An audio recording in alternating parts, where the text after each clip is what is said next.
Okay, here we go. We just had to get, we've got there's so many nuts and bolts and little things that could go wrong. And believe me, sometimes they all go fucking wrong. It's You're really... talking about sometimes things go wrong.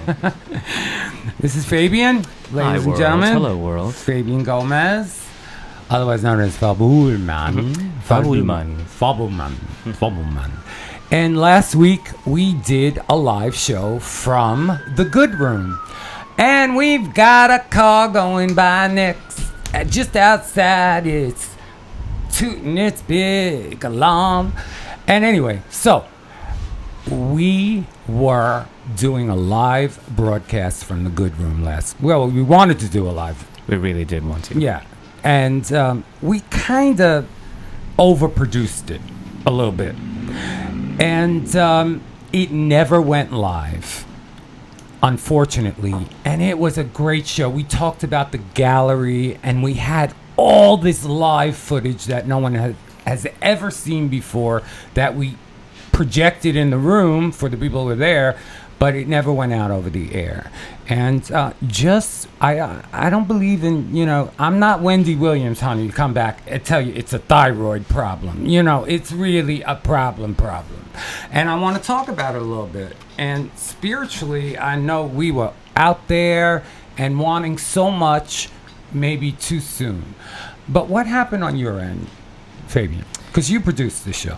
First and foremost, for the world out there, for all of Nicky's fans, I want to deeply apologize that we were not on air, because I know you guys were probably tuning in and waiting in, and it means so much to us that you're tuning in now and listening to us and dialing in, and for that not to happen was a real tragedy for me. It really was.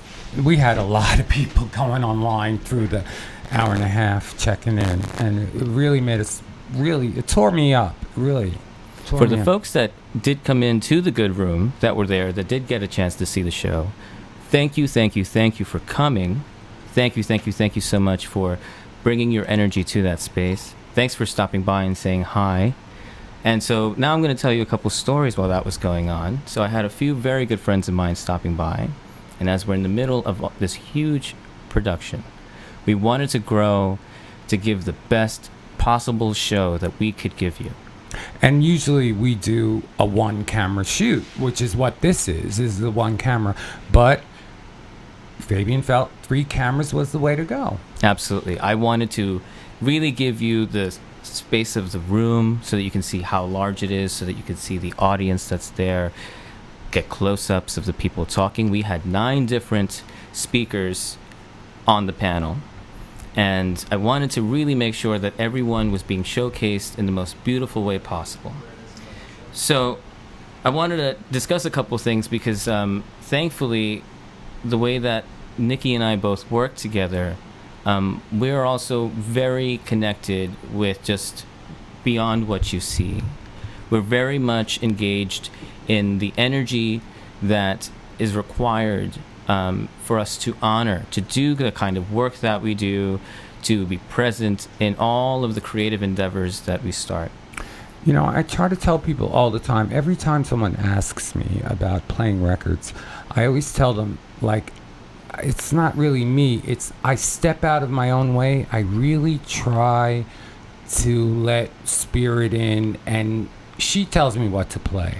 And that's sort of what we're trying to do here. We're trying to let spirit lead the way. And last week, we didn't even think about it. We just didn't let spirit in at all. It was all about ego, baby. Full steam ahead. We were probably clocking in anywhere between 12 to 14 hours for a solid 2 weeks leading up to the event. We were preparing assets every night. All those videos that people were seeing, they were premiering there, and we took them from the original footage of the movie Love is a Message that wasn't on in the movie.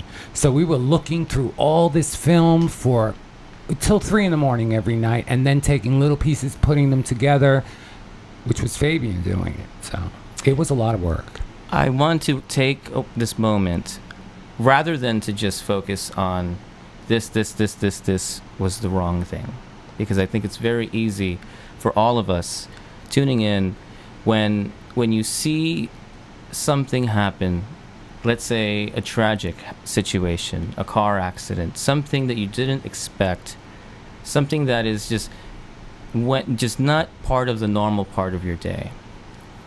There are many different ways that we can walk away from that, have the takeaway from that. And so I wanted to share with you a couple of the things that I learned through having these conversations with Nicky since then.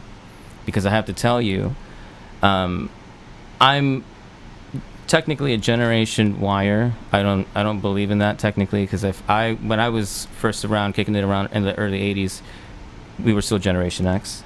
I don't think I've cried that much since doing a production, because productions for me have always been part of something that I just do. It's what we do. We just plug things in and we make them work. And so one of the lessons that this was a very emotional thing for both of us too. And I just want to say, I haven't cried in a long time. And I was over at my friend Donald's house, and he was holding me, baby. I was sobbing like a baby, because we had expected so much. We had put like 7 weeks of work into premiering the show so that things would go smoothly that night, so that we could work out all the kinks before we got to Good Room, because we knew that was the launch. Oh, excuse me. Silent check. Turn that off. Somebody failed the silent check today. So, someone's not watching, bitch. Okay, I know exactly who that is.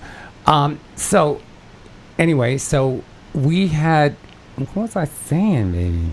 We were talking about crying. Yeah, okay. So, when that didn't go up, and not only was it the launch of the show, but we changed the time, as you all know. So now we're catering more to people in our time zone, whereas we were trying to cater to the world, because as you all know, I'm always traveling, and I'm known all over the world. As a matter of fact, known more in the UK than I am really here in the United States. So I wanted to try to cater to them, but we wanted to do the 8 p.m. because of guests and people working and all those things. They weren't happening here in New York for that.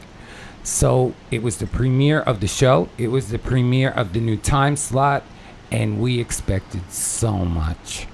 We're dreaming big, guys. Yeah. Because we want to keep growing, and we want to keep doing the best for you guys, because the best is just around the corner.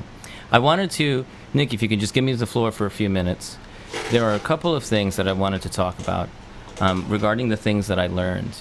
And I think that this might be helpful for anyone out there whenever it comes to a creation of something, a production of a show, either it be artwork, music, a film, a theater presentation where you're working with so many gifted people together in a space, in one place, to do something special for a moment. And of course, there's so many things that can go awry. And when I say that, there's so many things that can go in a way that you may not have expected them. And oftentimes, and also in life, oftentimes it's about how we respond to the things that we're not expecting, and how we supersede those things that we're not expecting, that really truly define who we become. So much of schooling is maybe sometimes conditioning for how to better analyze the problem. Look beyond the problem. Look over here or over there. What things can you do to resolve the thing that is in front of you when you just hit that wall? Do you go beneath it, beside it, over it?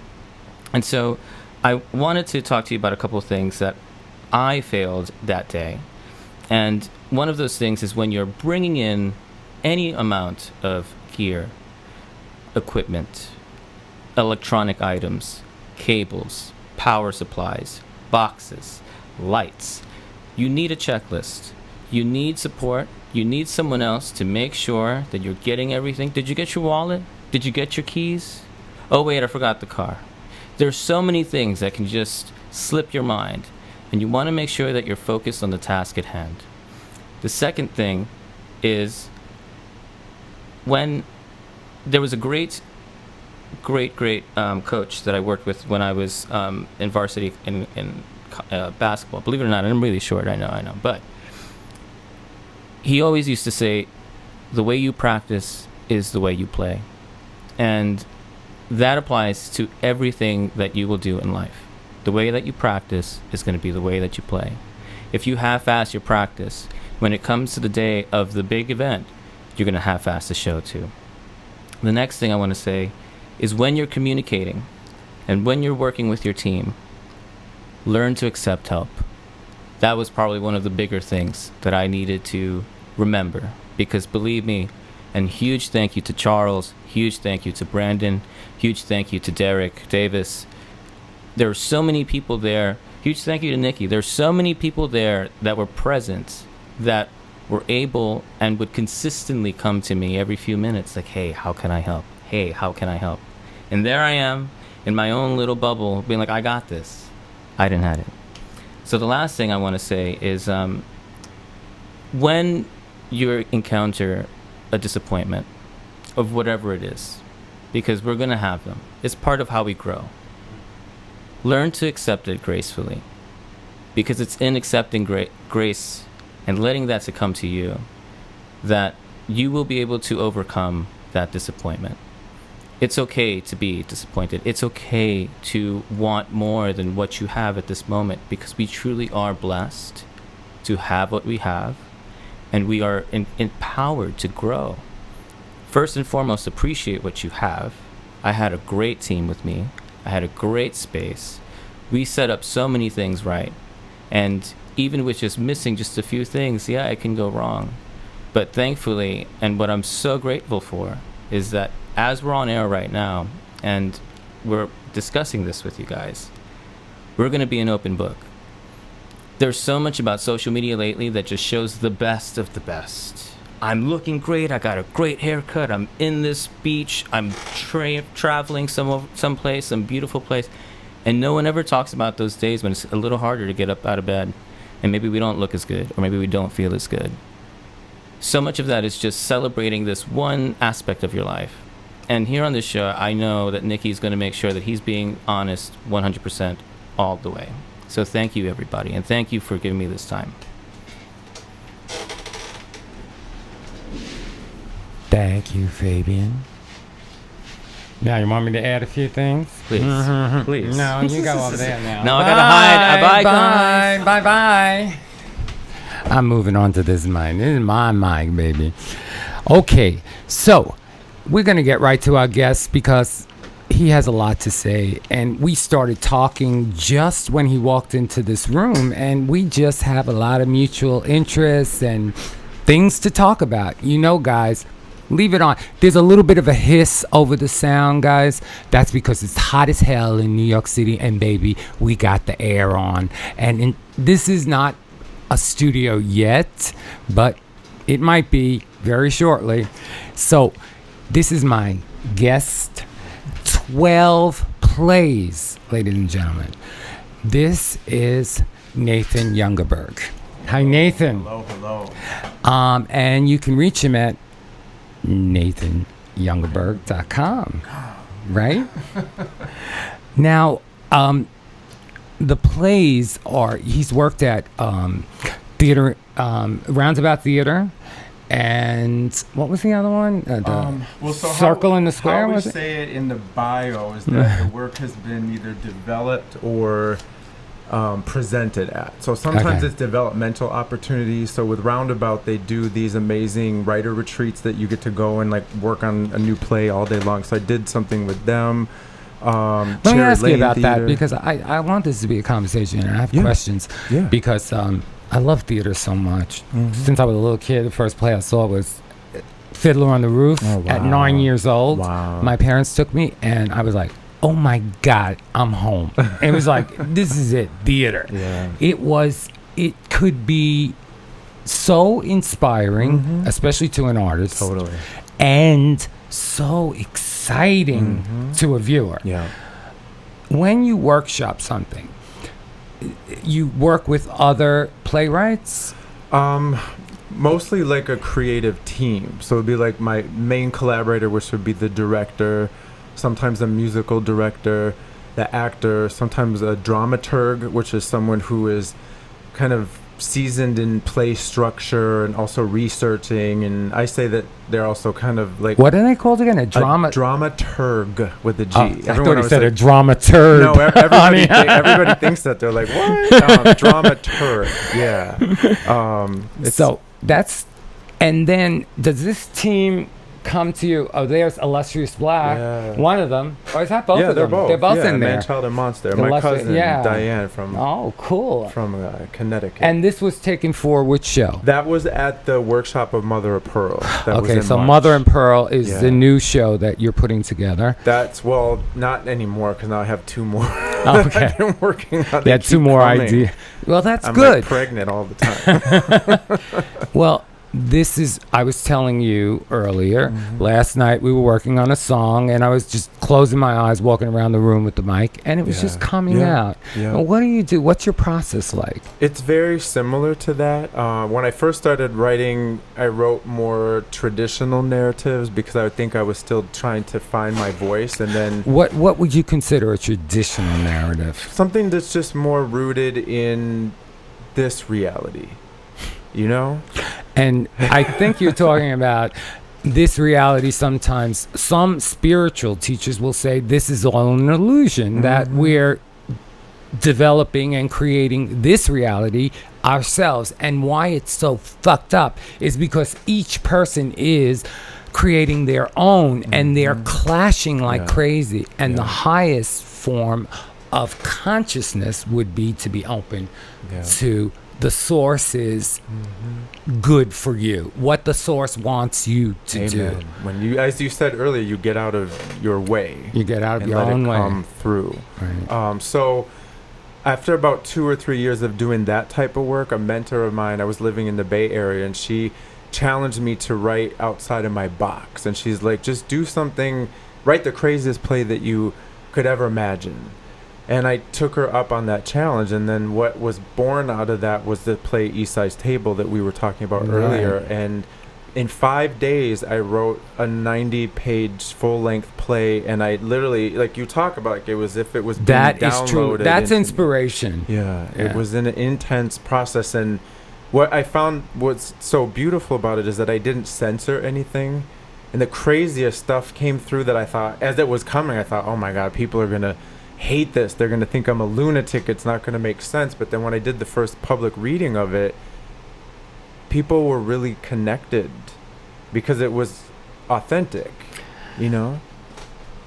You know, I tell DJs this all the time. If you hear what record you need to play next, don't second guess it. Right. The first thought is inspiration. Yeah. Everything else is ego. Exactly. Amen. Yeah. So what you're doing is you're really being true to that inspiration. Yeah, exactly.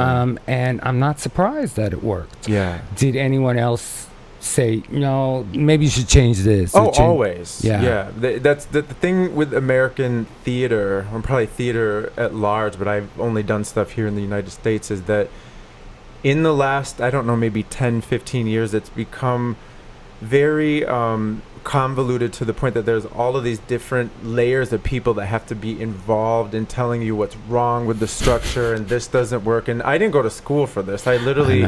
Oh, you didn't? No. One day 10 years ago, I was in my living room and I just got this intense message, was like, you're going to write a musical. And I was like, okay. Which one was that? That's called Verona Place. That was kind of my starter thing, and I didn't really end up moving. That's how I first met Manchild, because we worked on, he was a lyricist on that. Right. Yeah, and so it was a great process. But I was very committed to just going forward with my own impulses and not going to school, not reading any books about playwriting structure. But I read a lot of biographies and autobiographies, because by reading about the people who came before, and a lot of them were really insane, like raging alcoholics and like Tennessee Williams and closeted homosexual and just going insane, but they were brilliant. And so I learned a lot about their lives, and when you read about people's lives, it translates into the creative process because it's all connected. So that's those were my teachers, you know. And you didn't study structure at all, or no. so? What do you just basically say? You know, what I'm saying, scene 1 or scene 2. You just It basically just comes. I sit down and I had 20 plus years of photography experience prior to writing. Right. And to me, it's all interchangeable. It's all telling stories. And so when I write what I see. And so I literally will see as if it's in another realm. You know? So you see, I see like it. a movie. You I see it in your yeah, mind. and so I just transcribe what it is that I am seeing in that place wherever it is. You're a scribe. Yeah. I mean, there's a very famous book called A Course in Miracles. It's a spiritual text, and she scribed it. The woman who wrote it just scribed it, which means she heard a voice, and the voice said, write this down. And she did. She just followed every single word. And it was a learning experience for her and a learning experience for the people that she worked with. It was something. Yeah, exactly. And so you're doing a similar kind of process. Yeah, I feel as I'm now becoming more comfortable and confident in what it is that I'm doing, because before I understood. I know that. But, That confidence is a whole nother thing. Oh, yeah. It's a whole other show. It's like in 1974, I was in therapy with the therapist that I was with before I started playing records. Right. And I would go in there and I'd say, all of a sudden, magic visits. This is how I described it. And the room explodes. And she said to me, what's the magic? What is it? Right. And I said, I don't know. It just visits. And she said, you have to find out what that is. And here I am 40 years later thinking, well, it was inspiration and it was God and it was, and I always think, well, this drug plus this drug plus that drug will make it come out. And it just didn't work that way. You know, it wasn't a call for the drugs. It was a call to get out of my own way. Exactly. And she was trying to lead me down that path, but I wasn't ready to go. It's a journey. It is. Yeah, it is. And with all the stimulus around in the 70s, you know, I was talking to someone just now before this started, and they said to me in the 70s, you know, when someone said, oh, no, I have to do this because you don't know how to do it, and da-da-da-da, it would just be, okay, you do it. Yeah. And they would hide their knowledge almost sometimes. Some people, I remember when Larry used to play records, he used to put a label over the name of the record because he didn't want people. It was so like bizarre to me. I always thought like no one could play it the way I play it. No one can do it. Yeah, but Larry used to hide the name of the thing. And anyway, so people would hide their knowledge from other people, and now you can just Google it. You know, it's like right there at your fingertips. Yeah, so the knowledge is available to everybody, and it's a different world. So you got to have the inspiration. You've got to have the talent. You've got to be able to deliver. Otherwise, you'll just fall in with people who never make it. Exactly. I had an experience a few months ago, too, with a new play that I wrote called Thea. And it was one of the most profound creative experiences ever. What's it about? Tell us a little about it. So Thea is about a real person named Sister Thea Bowman, who was a black Franciscan nun who... Hi, we have Miley just walked in. You all know Miley Cyrus. Hi, baby. Hi, Miley Cyrus. She's a singer. She wants to get on frame. You say, yeah, look that way, girl. The superstar. Oh, yes, baby. I know. You want to say hello to Daddy. Lick Daddy's sweat off his face. Such a good doggy. Yeah, well, I need a little, gotta clean it over there a little bit. Yeah. Thank you. I love animals. Yeah, they're so wonderful. Unconditional love. Always. Oh, Hi, my baby. God. Hi, baby. Yeah. So Sister Thea, she was a black Franciscan nun who decided to convert to Catholicism when she was 9, and her parents she was Methodist or something, and she was born in the 30s. So she decided, and her parents didn't want her to do it, so she had a hunger strike. It just wasn't done. Yeah, she went on a hunger strike. No, and they let her do it. And at then 9, at age 15 in the 50s, she moved to my hometown of La Crosse, Wisconsin, which is like, at that time was probably 40,000 people, all white, I think. She moved from Mississippi, And she became so prolific because she brought all of her blackness into Catholicism. So she incorporated dance and Negro spirituals and theater into the Catholic liturgy. And she got so famous that Mike Douglas interviewed her on 60 Minutes back in the 80s. And she was flown all over the world to speak. And she was just like an anointed being. I met her when I was 17 years old because my dad took me to a symposium in my hometown that she was speaking at. She had cancer at that point in time. And so she was in a wheelchair with a dashiki dress on and bald head, but she just radiated and she came alive. And I was there with my girlfriend at that time, and she singled us out in the audience and brought us up on the stage. And looking in her eyes and just like holding her hand, I'd never met anybody that was that powerful. So she passed away a year later, and now they've opened a cause for canonization. And so now her story is starting to come back out again. So I decided to write something about her in the realm, the liminal magical realm that I work with. And so I wrote this play that exists within the final hours of her life, where she's dancing between life and death and kind of going back and forth. And interesting. It when I finished writing it, I had a reading of it at the Sheen Center in the city a couple weeks ago, and I told the programming woman who brought me into the reading series that this play used me. And I meant that in the best possible way, but just to go back to what I said about it was just a really profound experience that I got out of my way so much so that like I didn't even remember what I wrote when I got done. Wow. Wow. And then sitting in the reading a couple weeks ago, I chose not to go to most of the rehearsals because I wanted them to be able to just interpret it the way they felt. And going to it, I got to watch it with the audience as if a lot of the stuff I remembered, but then there were many things that I just knew that this was something that like a baby that came through me, and I washed it and put it in a blanket and did what I needed to do, and that was my job. And the biggest contribution was that I got out of my own way. As you said, this is an amazing story. I love it because it's everything around us at this point in our this reality that we're living in is screaming to trap us. It's screaming to engage us with all the negativity that it can. And it has. It's engaged most of the people. Very much so. And it's, you know what, baby? This is no different from kings and queens in the 14th century when they got their friends and they made them go out and they gave them all land and they ruled over a certain section of the land and collected taxes for the king, and they kept some.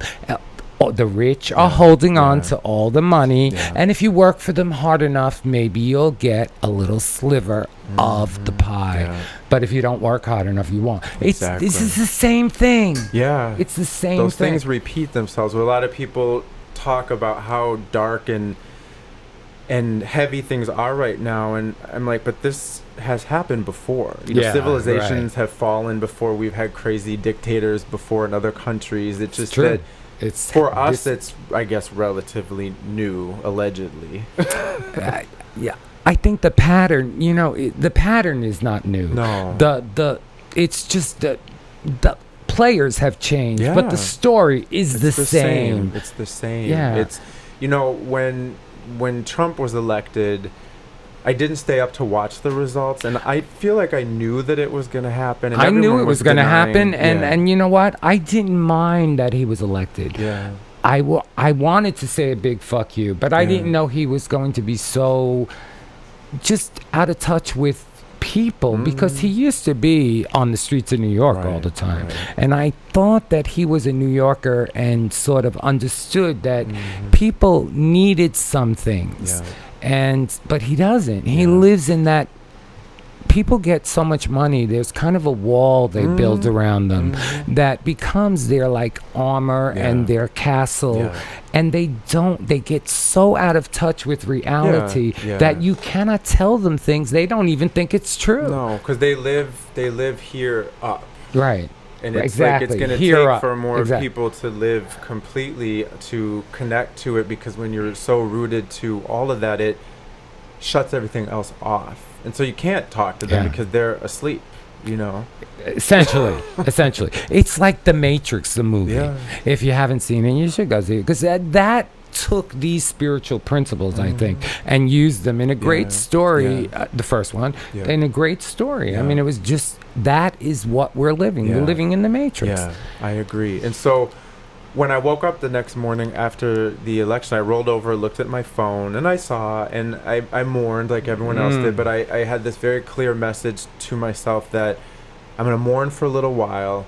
I have an aunt in Minneapolis who, my Aunt Mary, and she'll always say, baby, how long are you going to feel bad for? Like, you get to choose. Like, a day, a week, a month, like, you get to choose. You get to choose. I went through it like everyone else, but then it was very clear to me that my job was to turn my light up as high as possible, because I anticipated that people were going to fall asleep in the fear that was going to be cultivated, and that's a really real thing. I want to talk about this a little bit because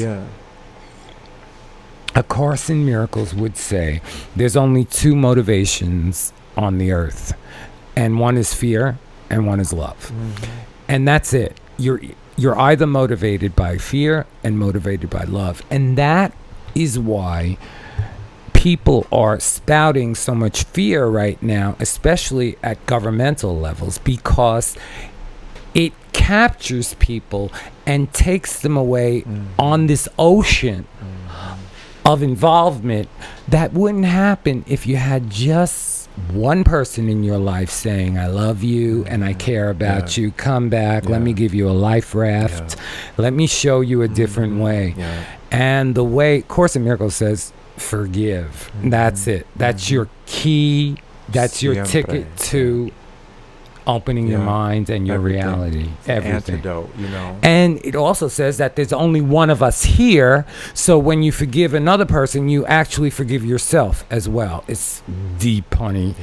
I've been studying that book for since 1983. I don't even know how long that is. You got to see my copy. It's like taped up 10 times. Those are the best, though. I hate when I order books on Amazon and they have the new issues and things. I'm like, give me something old. Give me the old. Got energy in it. Like, I want that. Oh, wow. That's so cool. That's a cool way to look at it. Yeah. I have 1,000 books in my apartment. Yes, you do? I do. I'm a book addict. That's my addiction. I can't stop. Yeah. Reading or just buying them? Well, buying, and then people will come over and they're like, have you read all these? I'm like, I'm creating a library. Like, that's something that people used to do. Right. You know, and I'll say, like, every man, every house woman, you went into had a bunch of books. Yeah. I mean, at one point, I was so broke, and after I stopped playing records for a little bit, and I got sober, and then I was, like, so broke. Right. And I started cleaning apartments. And I used to go into these huge, gorgeous apartments on the Upper East Side and on Sutton Place, and all of them have these big libraries. And all of them had books that needed to be cleaned. It's beautiful. Yeah, it is. The wood and the smell, the energy, like you said. The energy in that room was peaceful. It really was. It was centered. It was peaceful. It was open. It was inspiring. Knowledge, you know? And because the thing is, I tell people, you never know when you're going to need one of those books that you like. You talk about that first impulse. So I'll go to a used bookstore and something will jump off the shelf. And then, for example, I'm going to be working on a new play that has to do with black gay men that were abandoned during the AIDS crisis by their families. And I worked with so many of them. And I'd love to talk to you more about that too. And by talking with my director today, I shared the idea with him, and he was talking about, you know, all the black dancers that died, and he was talking about Alvin Ailey, and I had bought an Alvin Ailey biography many years ago, and I said, bingo, I went to my bookshelf, and there it was, and I took it off the shelf, and now I can read that, and it's going to, you know, inform a little bit of what I'm going to do with this proposal. Alvin used to come to the gallery, and he used to come to studio a lot, and he would be behind me talking to me, and he said, I really like the way you do that. And Sarita Allen, who was his premier dancer at the time, became a good friend of mine. I loved his work. I just loved his work. As a matter of fact, I hired Sarita for a party that I did there, and she did a dance, and she came out on the floor of studio, and everyone moved back, and she did this somersault in slow motion. Like it was like, Wow. and her body was so strong, she Yeah. could just slowly do a song. It was unreal. And it was so beautiful. Yeah. People started screaming. I can only Like imagine. halfway through, as she's Yeah. coming slowly Yeah. over, and the music is building, and Like, and the spot is on her. It was like, and she walked out, and they weren't really prepared for her. And she said, "Can I have a light here?" It was so cool. Yeah, she was really great. That's She is classic. really great. Yeah. She's around. She's Beautiful. yeah. I love the So- stories that I have heard you tell in different ways, shapes, and forms. I think that's why I was so excited to meet you, because it's just this connection to this era that, you know, was such a Yeah, I foundation for know. everything now. And I just am so honored to be able to Well, sit and talk with It's you. nice meeting you too. Yeah. I mean, there's something about me. I don't know how I remember these things, but a lot of people who were there, Yeah. I'll say, "Remember the night that Yeah. we went?" And they don't remember, and I'm like, "You really don't remember that?" But you know what? I don't remember the '80s. Yeah. I guess because I want to forget, because I worked Yeah. with people with AIDS, as Yeah. most people know that, Yeah. and it was. I told someone just the other night, it was like a war zone. It was like being through a war, going through what happened in the 80s Yeah. to the gay community Yeah. in New York. Yeah. I was in the center of it, Yeah. and it was debilitating. Yeah. It was. Yeah. I used to go home crying. I mean, it was just Yeah. or screaming. I used to Yeah. get so mad. But anyway, so let's get back to you. Yeah, no. It's all Enough good. about me. Let's talk about you. It's all good. It's a conversation. Do you Yeah. watch Pose? I do. One of the actors, the one that plays Ricky, I believe. Ricky is the boyfriend Ricky of is the the guy who lives in the house. Yes, who got into Alvin Ailey or some dance school, right? Oh, okay. Yeah, so he was in a reading of East Side's Table that I did. So it's amazing because a lot of these young black men that have done different versions of this play are now doing Cool. TV and doing really Cool. major things. So it's like one day I think there'll be just a book of all the young black actors that have been in East Side's Table. So I watched it because of him. That's cool. And East Side's it's- Table is really your most famous work, and it's being workshopped. Well, it's getting a world premiere production. So finally, after 10 years of pounding the pavement to the point that my feet are bloodied, I'm having my first world premiere production. Honey, Google it. Totally. It's been a journey. So you're having your first my first official production. of East Side's Table. Well, of ever. Like, because I've written a lot of plays, but most of them have been like smaller theater festivals or 10-minute play festivals or workshop productions. But this will be an official production that will be open to reviewers.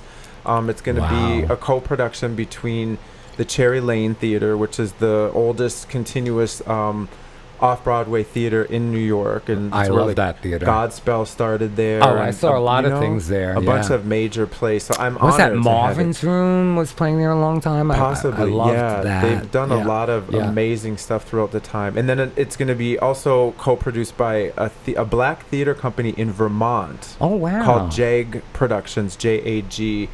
A friend of mine, Jarvis Green, is the black theater professional, was an actor. He moved from New York to Vermont to become an organic farmer because he was pulling out of the industry, and he met some woman, and he told her what he used to do, and she gave him seed money to start a theater company in Vermont, in White River Junction, Vermont. Gave him seed money to start a theater. black theater company in the whitest state in the... What's her number? Let's get her on speed dial. Yeah, really. Get her on Skype. We Yeah, have a Skype. exactly. So I want to, this just came into my mind. Yeah. And people ask me this all the time, but what would you say to a playwright? What would you tell someone who's just starting in the business? Like, where do you go? What's the first move? Have you written? Let's say you're inspired. You've written something. Mm-hmm. What would be the first move I think the you would first recommend? thing that I would tell people to do, coffee dates. A coffee date is kind of what we do all the time to build our network. Wow. And so it's just a matter of like reaching out to people that you admire or people you want to connect with and hitting them up, DMing them or emailing them or whatever. And or saying, hit them up on Facebook. yeah, hey, and say, do you want to get together for coffee? I'd love to talk to you about what you do. And fantastic. most people are open to it if they're available. People get really busy depending on what level people are at in their careers. I've been so busy lately. It's crazy. And that's how you build your structure, your infrastructure and industry to kind of like plot your trajectory, because it's very difficult these days to get into the theaters. It used to be back in the day, like you could go down to the public theater with a printed script and go to Joe Papp and say, hey, can you read this? You know? Honey, in 1970, I was obsessed with the play Cabaret. It was on Broadway, right? And I got obsessed with Joel Grey because he played the lead. Yeah. Then Joel Grey left, and he started this. He started this in this show called George M. at the Palace Theater, which they're not tearing down, but they're holding it while they build this building around it in stasis, and then they're gonna install it back into this huge building. I don't know how they're going to do that, but anyway, that's what's happening. Anyway, so I was obsessed with him, and I went to see George M. like over and over, because like it was half price tickets had just opened. Tickets were $45 or $40 at the time. Half price was $20 to go to the theater. And I just would deliver those newspapers on my bicycle until I had enough to go to another show. And I went to see this so many times. I got obsessed with him. They used to list the backstage phone numbers of the theater in the phone book. Wow. And I'm at my aunt's house, and I said, I want to call George Grey. I want to speak to Joel Grey. I want to speak to him. I have to talk to this guy. He's just so good in that show. And she said, well, look in the phone book. And I started looking up. I looked at the Palace Theater. I got the backstage number. I called up and said, can I speak to Joel Grey, please? Hold on. No way. All of a sudden, he's on the phone. And I'm like, oh, what did like you that. say? My aunt started talking. My nephew's really enamored with you, and da da da da. I was like, I couldn't believe it was happening, but that's the kind of shit that used to happen. Yeah. It's unbelievable, but people were more so accessible, cool. I think, in a way. But you didn't know it unless you knew it, and like it was just so weird that those things were available in those times. Wow. Yeah, I don't know what threw me off on that tangent, but you were talking about something. Because it's relevant to what I'm saying. Is that now you really so have you to want a coffee? You have do coffee dates. You do them all the time, and so you develop relationships. Like one of the directors that I'm working with now. Where do you take them? Starbucks or just wherever you know, Starbucks. Or just a local place. Yeah, a local spot and 25 cents. The budget coffee. Forget about it. Right. But it's very effective. You know, the director one of the directors I'm working with now is my collaborator. We met at, is that a motorcycle? Are we getting that from outside, that motorcycle? That was from outside, Fabian. Wow. That is something. So that's a loud motherfucking motorcycle. This director that's one of my main collaborators now, he's like 25. We work on Mother of Pearl together, and we met at a reading at someone's apartment in Harlem, and then we did coffee like a month later maybe, and that's how we started to get to know each other. Now, like, he's my go-to person. Like, when I get an idea, he's the first person I call, and I'm like, listen, I want to do this idea, what do you think? And it was because we went to coffee, you know. Right. And then I think the second thing I would say too is, don't listen to what everybody says unless it's someone that you deeply connect to and value and respect, because everyone and their mother is going to try to tell you, you can't do this. I can't tell you how many early mentors of mine said you'll never make money as a writer. And I married that to the point that it was really devastating until you bring I it into your it. psyche, and you believe it so much sometimes that you create that for yourself. I mean, it just was for years a DJ. What?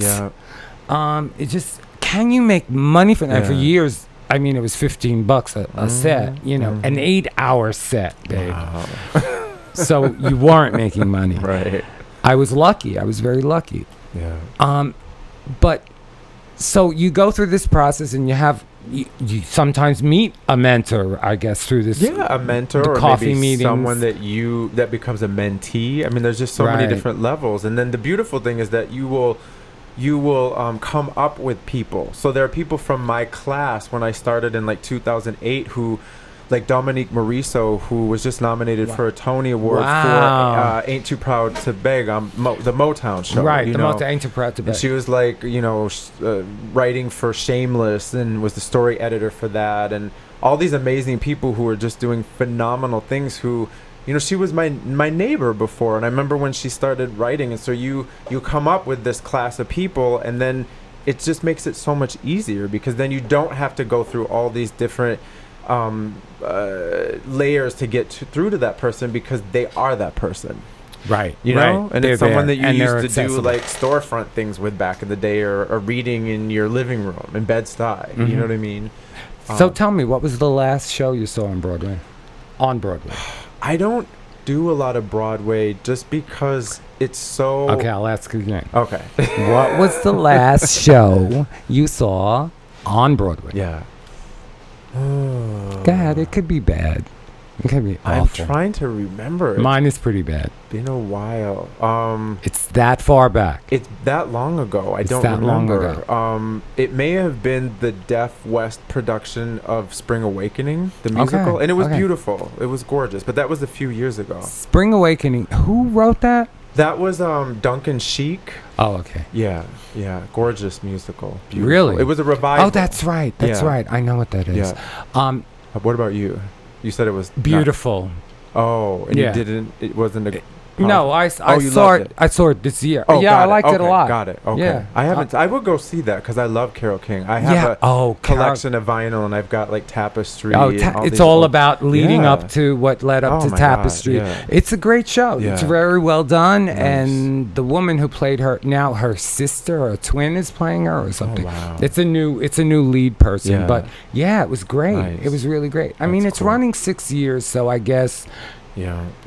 just from that you could tell that. Exactly. But the show that won all the Tonys, what's it called? Heathen. Hell something. I know It's- what you're. And Andre yeah. DeShields. Yeah, won for that. Andre DeShields is Hadestown. Hadestown. Yeah, exactly. Yeah, I didn't see that. Yeah. Yeah, no, I didn't Yeah. either. But I didn't even know about it until I saw it on the Tonys. It was like, and it's a show all about hell, and it's like it won all the Tonys this year. It swept. It Yeah. swept, and Yeah. I just didn't understand it. But Yeah.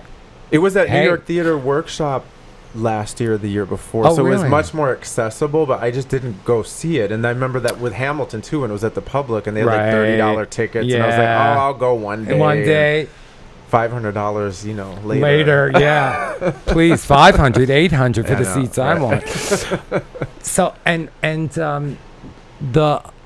the prom night is what's the other show that was up for all the Tonys? I know it's something prom. I The know what prom, you're something talking about the prom. My friend Yeah. Bob had seen it, and he used to be a theater critic, and he Yeah. called me up. He said, "Nicky, you got to go see this Yeah. prom thing Yeah. because it's great and it's going to win the Tony." And Yeah. so there's a lot of good things out there. a He also lot of loved good that stuff. King Kong. Well, he didn't love the King Kong show. He loved the staging yeah. and the theatrical sets. I feel like a kid again. after Yeah. I haven't seen that Yeah. either, but it I looked know like we're that. not talking about DJ stuff, but you know what? It's Get all out of the box. connected, Yeah, you it's know? all connected. It's all theater. It's all theater, It's all 100%. rooted in that.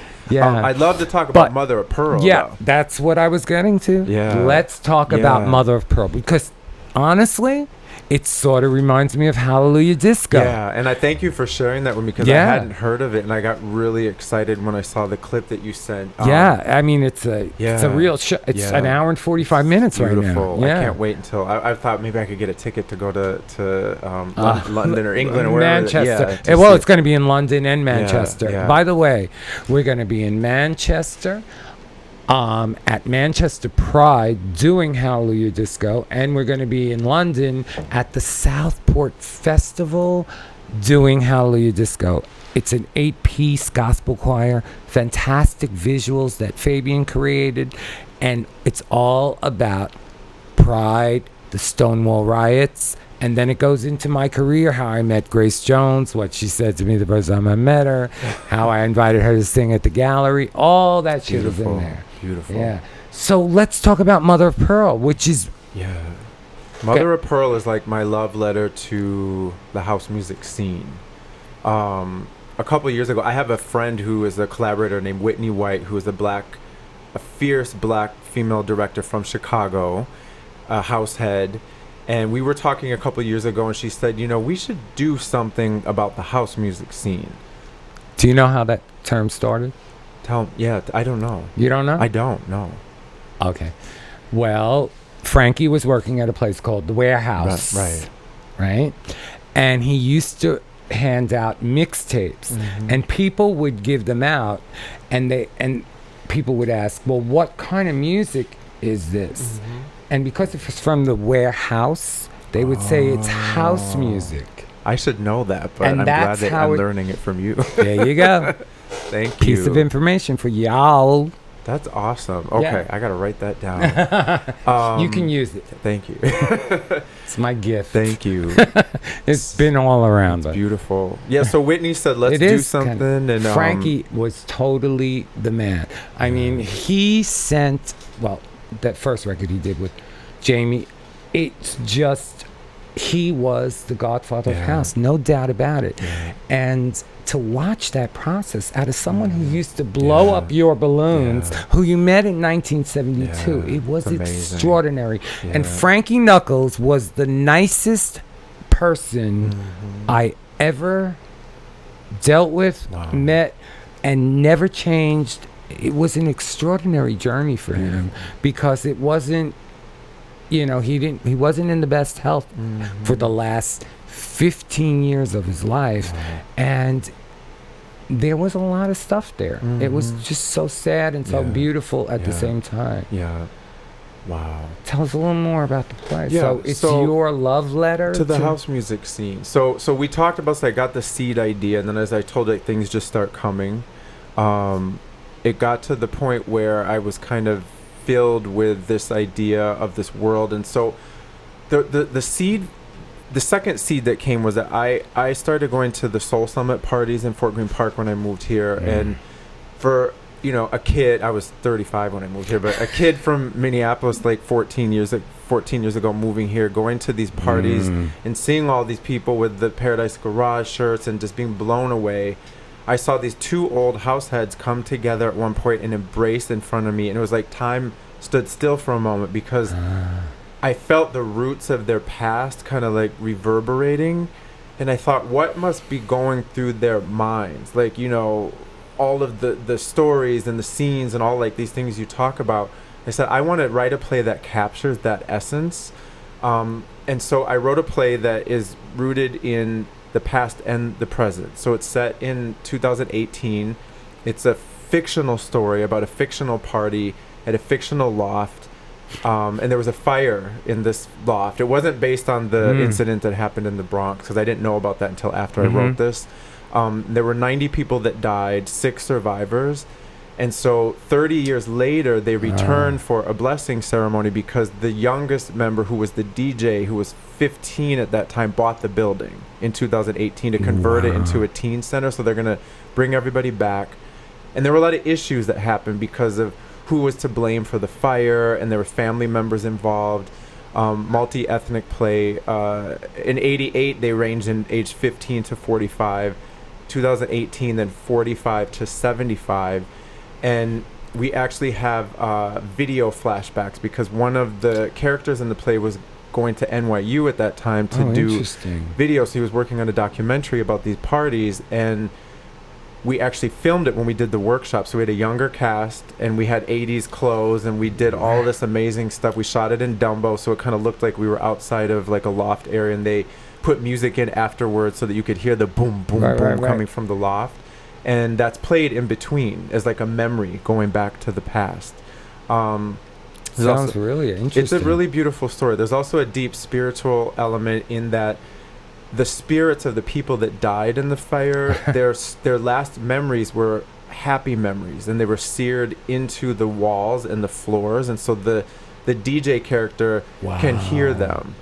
And so they come out throughout the play to kind of like tell the story, because he believes that, you know, he want for him to feel at peace with their death, that their last memory was something positive. So it could have been, you know, oh, when I was 5, I went to Coney Island with my you know, abuelo, or when I was 6, I did this, or when I was 7, and then you hear those things like kind of like played out, exactly, not visually, but yeah, audio. You get to hear it, and then just seeing too, like the characters present time, who the oldest is 75. Still getting down on the dance floor, because I want to also show younger people that are so into, what do they call all the stuff now? EDM, is that right? EDM is the they have no connection to, you know, what you did and all this stuff that was kind of like the birth of all this, the inspiration of all and this. And no connection to the music, I feel, because they don't even know the title of what they're dancing to 90% of the time. Exactly. There's just this huge kind of disconnect, and so I want them to see that there are people who look older, like that look like they don't have it going on anymore, that can still get down. Because that's what I learned from going to these parties at the park. It's like I see these grandmas like on the dance floor as if they're back in like the 70s or 80s, and that's beautiful to me, because that's history. Sounds like part of my party. Yeah, you know. By the way, Native New Yorker, August 17th at the Good Room, and Victor Rosado, who is a fantastic DJ, who was Larry's right hand for a while. I guess he, you know, brought his records everywhere, and he did play at the Paradise Garage once or twice, and the Loft. I think David let him play a few records once or twice, but anyway, he's played all over, and he's such a beautiful person. He's coming up from Florida. He's going to finish off the night. I'm playing from 10 to 2:30. And we're having Love Tempo in the Bad Room. So it's the Good Room, August 17th. And I think that's the last Native New Yorker party this year. I'm not sure, but there might be one more. So August 17th, you can get tickets on Resident Advisor. I'll be there. Can I tell you, I was at your birthday party. Oh, my God. And I brought my entire design. Was that like... It was phenomenal. Over the top, yeah, kind of. It was right before electric kind of right party. before the workshop opened of Mother of Pearl, and I brought my whole design team. They're all kids. Like, I think the oldest was 28, the youngest was 21. Other than the 28-year-old, the rest of them had no connection to house music, so I paid for tickets for all of them to come. Oh, thank you. They came alive in a way that they were possessed. Like, from the minute that we walked in, they did not stop dancing, and it was unbelievable. And it was just such a privilege to be able to bring them to your party to see before we actually went to the LaGuardia Performing Arts Center in Long Island City to do this, because I wanted them to understand what you were trying we were trying to do, talk about in the play, and it was seamless. They had I didn't have to explain, and they just walked, and it was like they were taken. I mean, one of the young guys, Chris, I'll never forget. Like, I looked at him, and it literally looked as if he was possessed in the best possible way. Right. That's so cool. I'm so honored that you were there. Yeah, I feel so good about it. Yeah. That kind of thing, because that party really was. I was definitely stepping out of my own way that night. There was not a record that I played that I thought of. It was coming down all the way, 100%. And I'm a firm believer in, you know, it doesn't matter how the mix doesn't match perfectly. No. I think the record and the choice of the record is the most important thing. Yeah. The intent in what we do. Exactly. It's the same for me. Like, people get so hung up on the structure and everything being so intellectually polished, but I feel like if the soul of, I say everything has a spirit, and if the spirit of the story of the set connects with people on that level, all that other stuff, no one remembers that. All they remember is when they leave, how high they were. And then they leave feeling how changed they were and how happy they were. Right. You know? They remember the emotion. Exactly. Yeah. You know? When people... I was going to say, when you were talking about the play and what certain songs, like, it'll come on and I'll say, I was at that club at that party when I first heard this song. And it brings back such a vivid and beautiful, often memory for me. Yeah. So there's so many songs that are connected to those memories for people. Yeah, it's a beautiful. And I see the play, what you explaining to me, it sounds like that. Yeah, I feel like what came through me, what I was gifted with to write, really exemplified that moment of those two people coming together. I was in Chicago early in June because the play was a featured finalist for this Blue Ink Playwriting Festival at cool. American Blues Theater. So I went to Chicago and they did a reading of it. And it was the most beautiful experience, just being in Chicago and getting to do this. My director there has fallen in love with it and is really trying to get someone to produce it, because I would be really honored if it can be done in Chicago there in addition to here. But I've also, in case you don't know, Chicago is the birth. Chicago. It's where it all started. Yeah, exactly. And, house music there. Yeah. I've also decided, too, that I don't know how interested I am running this play through traditional American theater new play development, because it's some big aspects of that are really broken, and it can take 5 to 10 years to get something done. So my director here, Jalen Livingston, I got to give a shout out to him because he's just brilliant. We're going to meet next week because we're talking about just doing it ourselves, like aligning ourselves with like sponsors, and people have, with consumer partnerships, so we can, similarly to what you're doing, but just bring this thing around to different places where people will really appreciate it. Because I feel like beyond house music, there's a message in this play about forgiveness and family, which is so important right now. And isn't that what music is about too? I don't know. It's so true, and I don't want to omit traditional theater audiences from this play, but this play is for the people, whoever that may be, people who are into house music or not. Like, I think that anyone can relate to it, you know? It's something you said, it's like you have this little bit of a design on it. I don't know. Yeah. The design, it could come from anywhere. Totally. And I'm open. You're right. You don't want to say, I wouldn't do, because you don't know. I don't know. Right. All I know is that it needs to be out there, and I'd be more interested in it. And you want to do it now. Yeah, I want to do it now. I don't want to wait 10 years. You know what I mean? No one does. Yeah, exactly. No one wants to wait 10 years. I waited 8, and look where that got us. Yeah. So, little commercial. We need money here at Nicky Siano Live, and we can use your help. And it doesn't have to be a lot. If everyone who watches gave $1, we'd be out of the woods completely. So just give what you can. It's GoFundMe.com/Nicky Siano Live. Do we have that at the bottom? No? There it is. Yes. GoFundMe. There it is. Right down there. Thanks a lot. If you've given already, thank you very much. Really appreciate it. Thank you. So, it sounds like you've got a lot of things going on at the same time. Yeah, lots of babies. Yeah. I have a lot of trouble slowing down. Yeah. I get addicted to the work sometimes. And I want more. I keep feeding it. And what do you do to slow down? I have to force myself sometimes to just chill.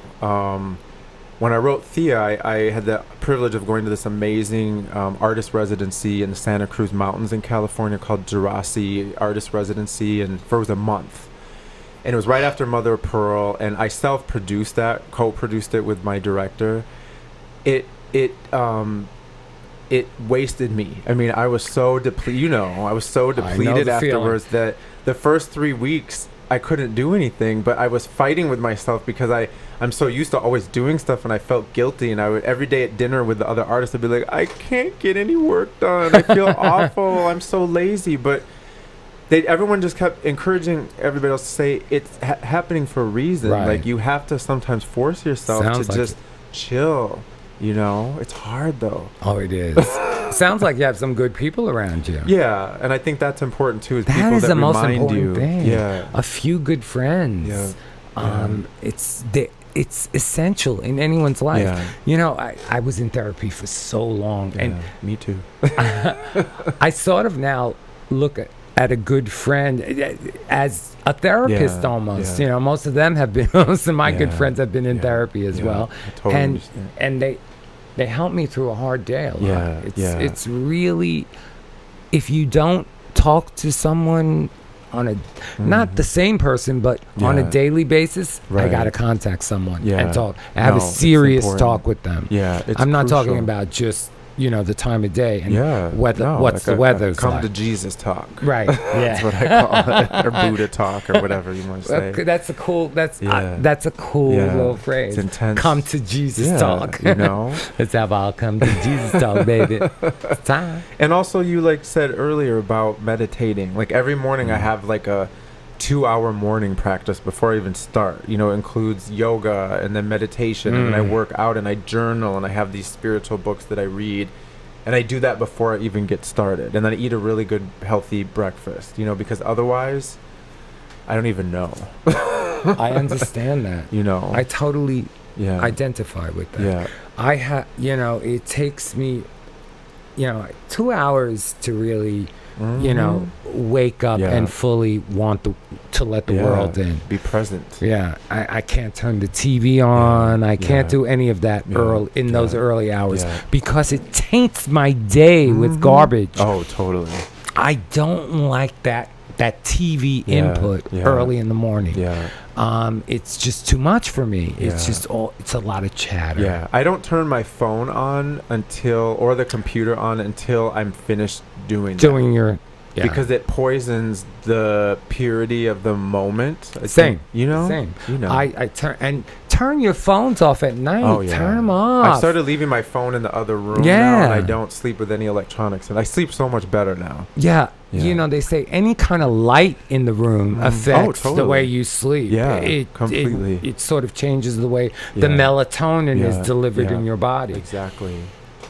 So So. that play, I had like such a flashback from, although yours is totally presented in a really original, interesting manner. I really Thank liked you. hearing you talk Thank about you. it. It was really inspiring to Thank me, and it sounded so interesting. Thank you. It's something I'd really like to Yeah, I see. can't wait for you to see. We give a shout out to you in it too.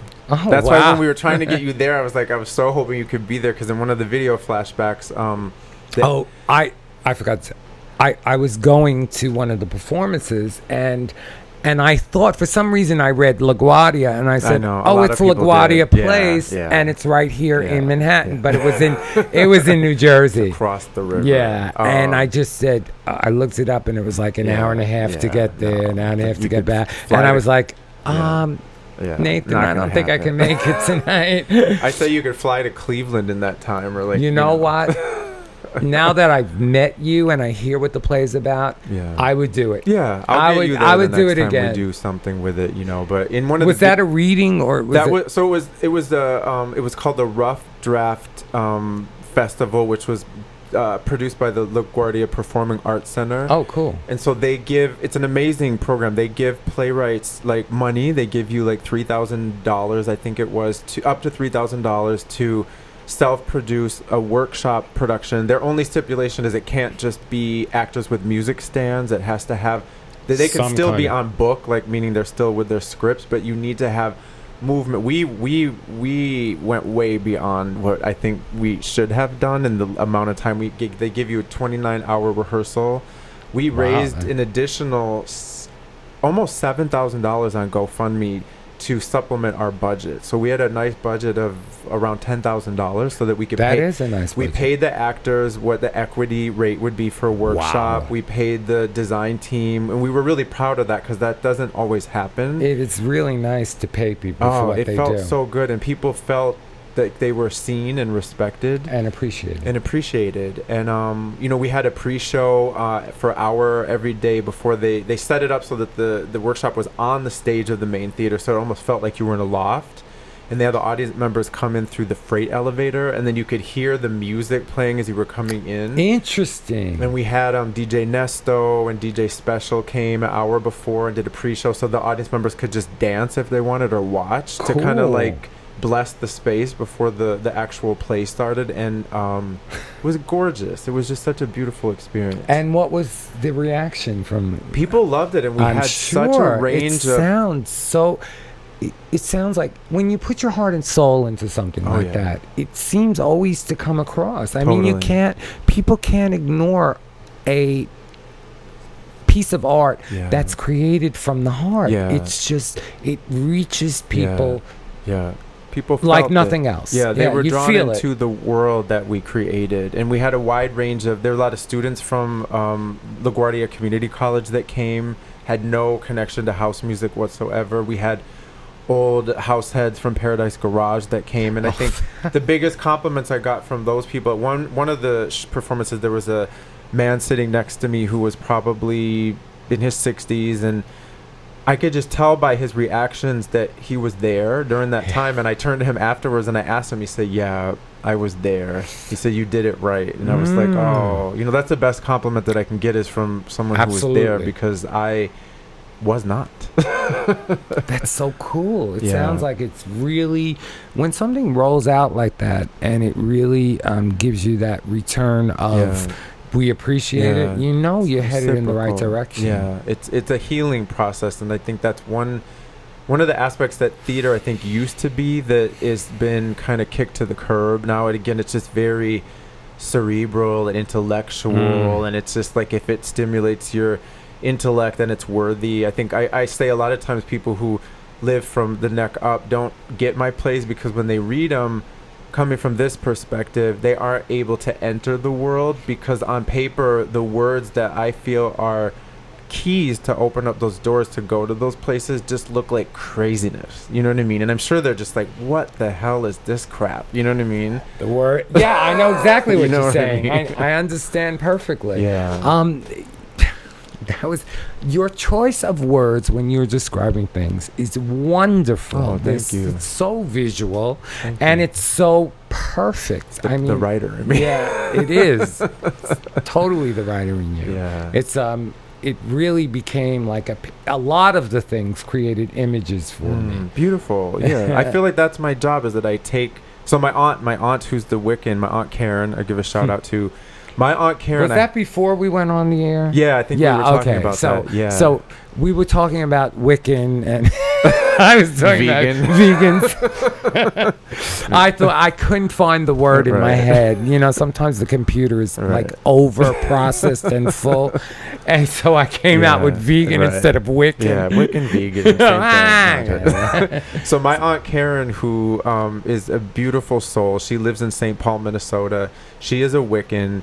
She's the first person I told that I wanted to be a writer 10 years ago, and she has been my biggest supporter. She drove across the country from St. Paul with her Chihuahua to come to my workshop production of Mother of Pearl. She drove. This one in LaGuardia? And then she drove to Chicago to see the workshop production of Mother of Pearl there.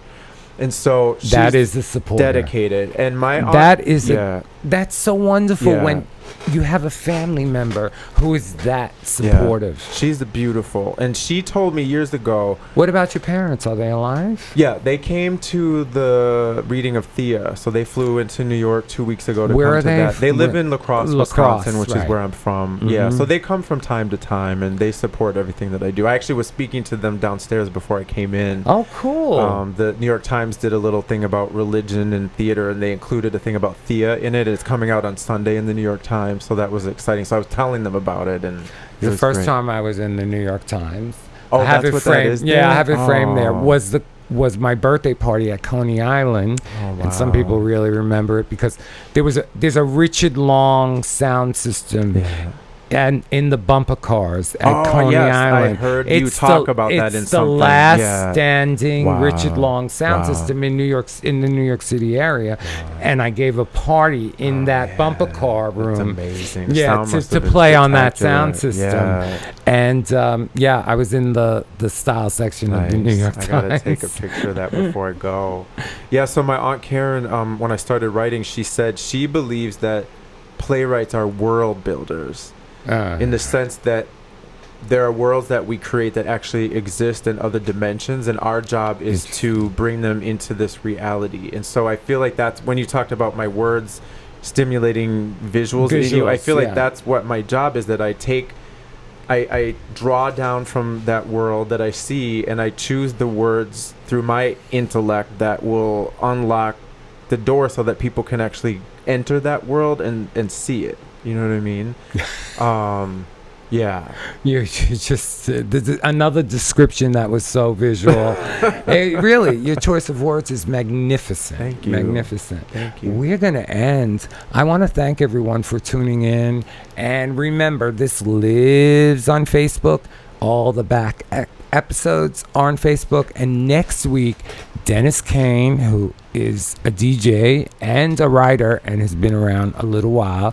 And then the week after that, Johnny Dynell, who is like this legendary DJ from many, many clubs, Jackie 60 and Danceteria, Johnny, and the Mud Club Johnny used to play at, which is like, whoa, the Mud Club was like the first, I think, rock club that entered and became big during the 70s. I used to go there all the time. It was downtown. Basquiat, right? Was on Yes, White Street, exactly. right? Yeah. Basquiat is a famous artist who died way prematurely. So I want to thank you all for tuning in. Thank you so much for being here with me at Nicky Siano Live. And God bless. Have a beautiful night, everybody. Thank you. Club that entered and became big during the 70s. I used to go there all the time. It was downtown. Basquiat, right? Was on Yes, White Street, exactly. right? Yeah.